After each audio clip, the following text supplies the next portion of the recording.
They said YouTube was on easy mode.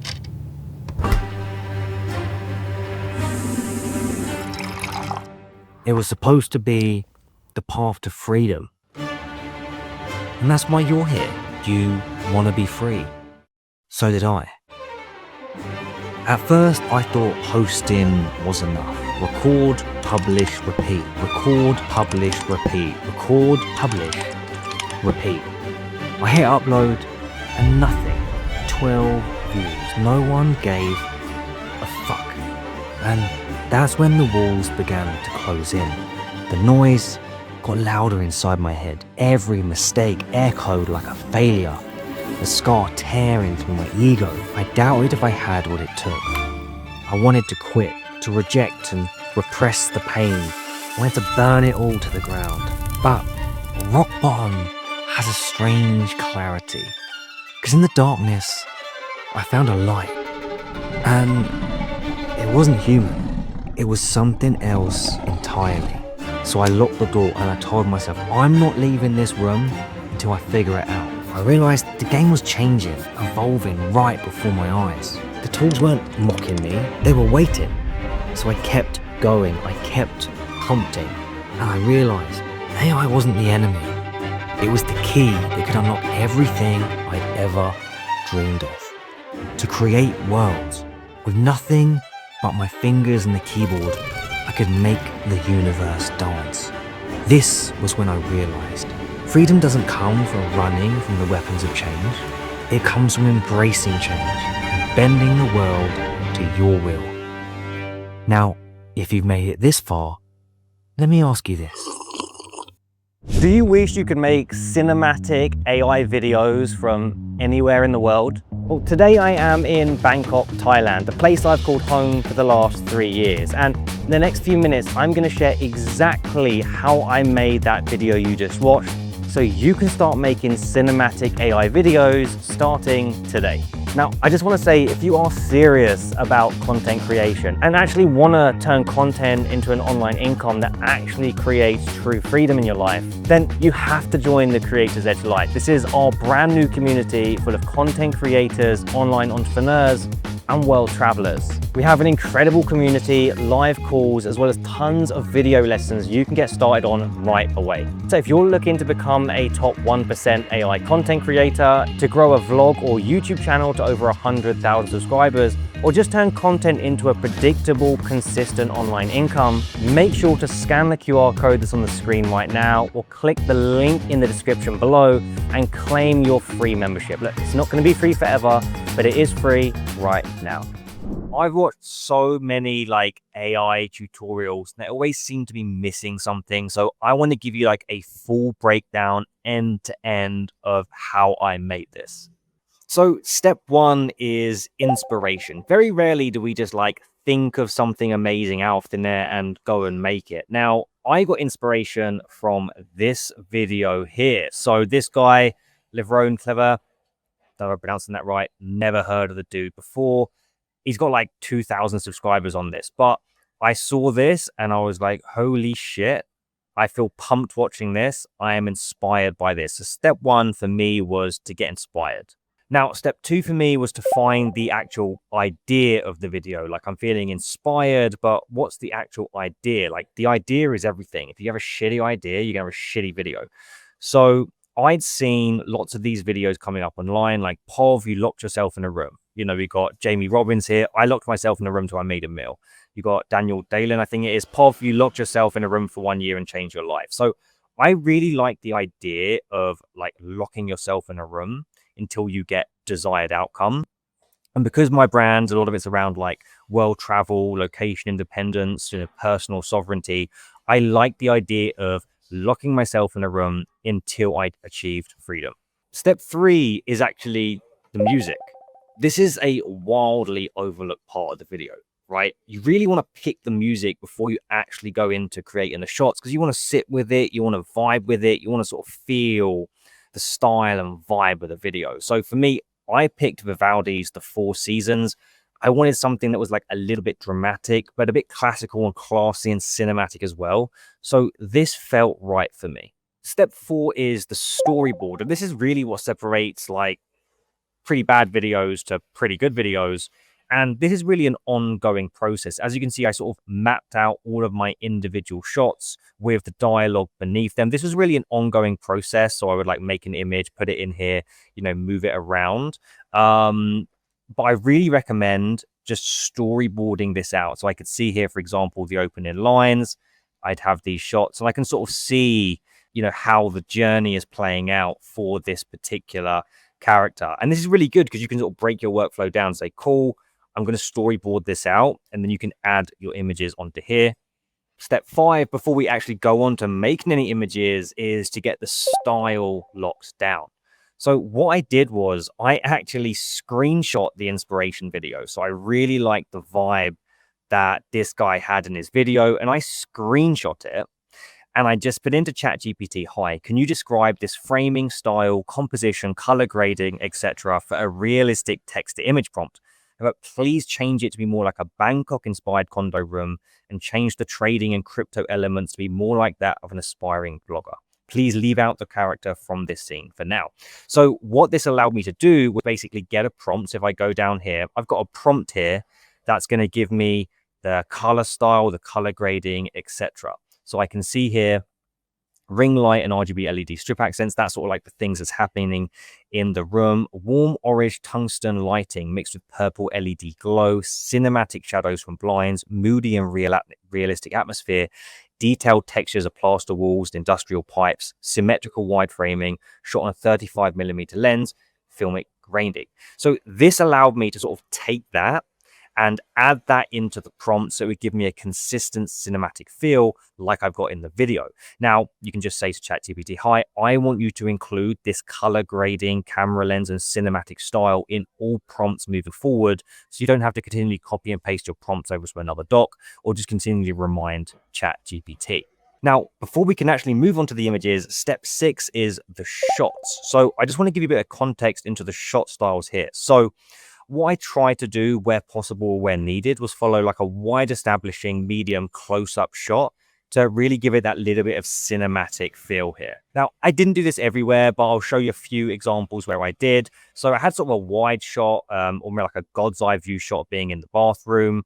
Then he's got shaving his head, close up, and then drop into the sink. Again, giving it a little bit of a distance, a little bit of a different framing here. Again, front on shot of them pouring gasoline, then a close up of the match, and then it on fire.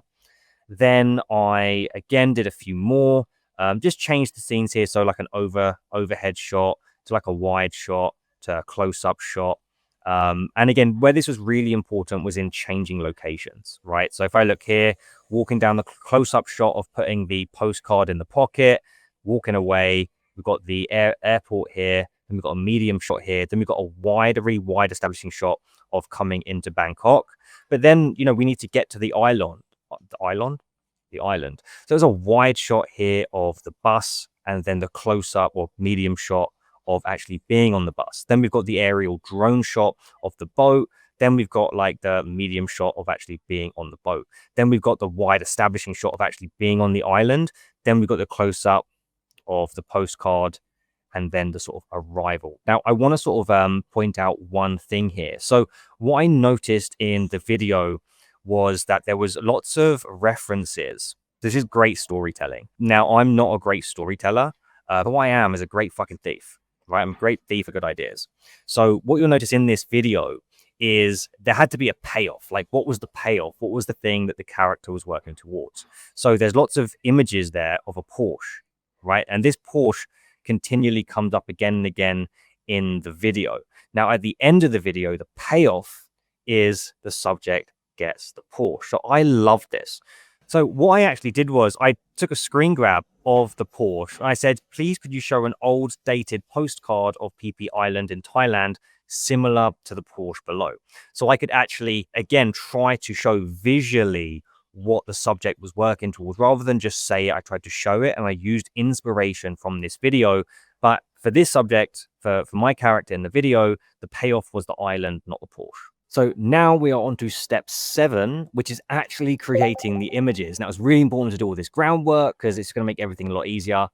But here's a little trick. You see, everyone is banging on about getting good at text to image prompting. And I appreciate that's really important, but I think it's more powerful to get good at just telling AI to give you good text to image prompting. So what I did was I just found shots. Like, I don't know, I find it hard to have like a vision in my mind of what I want and then go and put that into a text to image prompt. So I would just like go on Google, and I know in my mind what I'd want. So I'd go into Google and be like, cinematic mirror scene, man look into mirror. And then I would just copy this and I would say into ChatGPT, can you give me a prompt which places the subject in this character? And then it would give me that prompt. And I did this throughout in all different ways that I was inspired. For example, give me a prompt which recreates my subject in this scene and pose, please. And that is what gave me this shot here. Okay, so I'm just literally getting AI to do the work for me. Okay, and I did this all through this. So this was a channel that I really like, and I wanted sort of the subject leaning over the table with lots of different ideas and messy paper on the table. And we actually used that where he was sitting here, but this was like our inspo for that. And really, I did this throughout. There's looking into the fridge here, and that's where the subject's looking into the fridge. We've got the paper, the messy ideas of the paper. And that is here. These are just screen grabs from YouTube, right, that I've taken and just put in here. Now, some of them didn't work out. I didn't end up using them. Again, this is like another lock-in video, like a god's eye view of person sitting at the desk. Hey, now do this shot, but remember our color grading, camera type, room setting, as well as what our subject would look like from above. Did that, and guess what? That's what gave me the overhead shots that we have here. So again, a really good little hack here is just to find inspiration online or something that might represent what you're after, paste it into ChatGPT and ask ChatGPT to give you the prompt that would recreate that image, but with your subject, your color style, your overall feel of the video. Now, to create the images, I used Midjourney. So again, I just put the prompt in here. Now, if I want to get it looking like myself, I literally just click add image, go to Omni reference. I'm going to select myself. So you want to have a very clear, very good lighting, very obvious, representation of what you actually want yourself to look like. So with Omni reference, if it's something like an above the shoulder shot focusing on your face, I move the Omni strength up to like 250. Now, what you'll notice is if you go for like a full body shot, okay, and you do an Omni strength of like 250, it's going to get your body, your whole structure off. It might make you fat, thin, tall, short, whatever. So what I recommend you do is take a picture of yourself, put it into ChatGPT and ask for a description of the subject. Then what you can do is you can paste that alongside your prompt. So you can have the description of, the scene that you want. You can have the description of the subject in terms of what they actually look like and add the Omni strength of 250. And then it's going to bring that to life. So that's what gave me this shot here. This was first try. This looks a lot like me. And I mean, the beard, they nailed it. Yeah, I mean, that looks a hell of a lot like me. And it came out beautiful. And that was first prompt. Now, as we can see, there's so many that I've used here. And once you get this prompting down, I didn't really have to do that many versions of what I wanted. I mean, we've got one shot needed of the suitcase shot. Okay, I had to do 2 prompts of the airport shot. I had to do 2 lots of in the plane. Well, 3 or 4 lots of in the plane. 1 lot of the wide establishing shot coming into Bangkok, 1 lot of the boat here, 1 lot of me on the boat, 1 lot of the Thai guy, I think 1 lot of the postcards. So once you sort of lock this process down, you don't need to make loads and loads and loads and loads of different images. You can just do it once and it's going to save you credits and just save you a bit of money. Now we can move on to step 8 and we can really bring these images to life and we can do our image to video.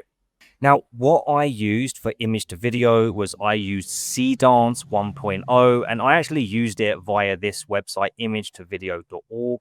The reason I used this website is because I just had leftover credits I had to burn. I do also use enhancer.ai, which I find a really, really good platform. But anyway, now I did experiment with a few different models. I did try VO2, for example, but I just found that it was just a pain in the arse. It didn't really give me the consistent look and feel that I wanted. But I did find Seance really the best for this. Now, look, if I wanted to have the subject speaking, yeah, I would have used VO3. But as you can see, this is like an audio overlay video with music and stuff like that. So we didn't need to use VO3, you know, a more expensive tool. Just to show you how I'm going to actually bring this to life, sometimes less is more when it comes to image to video tools. So I'm just going to do this at 480 right now. Now, this is a little bit of an issue if you are looking at Seance. If you want to do it in 1080, you're looking at 400 credits versus 100. So occasionally I did go over to WAN 2.2, and that allowed me to do 720 for 200 credits rather than waste the 400 for 1080. But I'm just going to show you now here. All I would do with this, sometimes less is more. So I'd say subtle camera movements, like the camera is on a speed boat going through the water.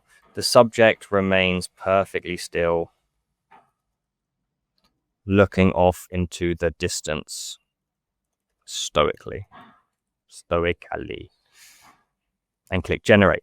Now, while we're waiting for that to generate, I just want to make a really quick point, and that's the only way to get better at this is just to get hands on the tools. Now, I really do recommend sharpening the axe a little bit in terms of all the things I said, getting inspired, getting a good idea, you know, creating this storyboard, selecting the music, to sort of, you know, defining your style and just getting that right, because then you're going to burn less credits. But there is a point at which you just need to put a bit of money into the tools, get hands-on, burn a bit of cash.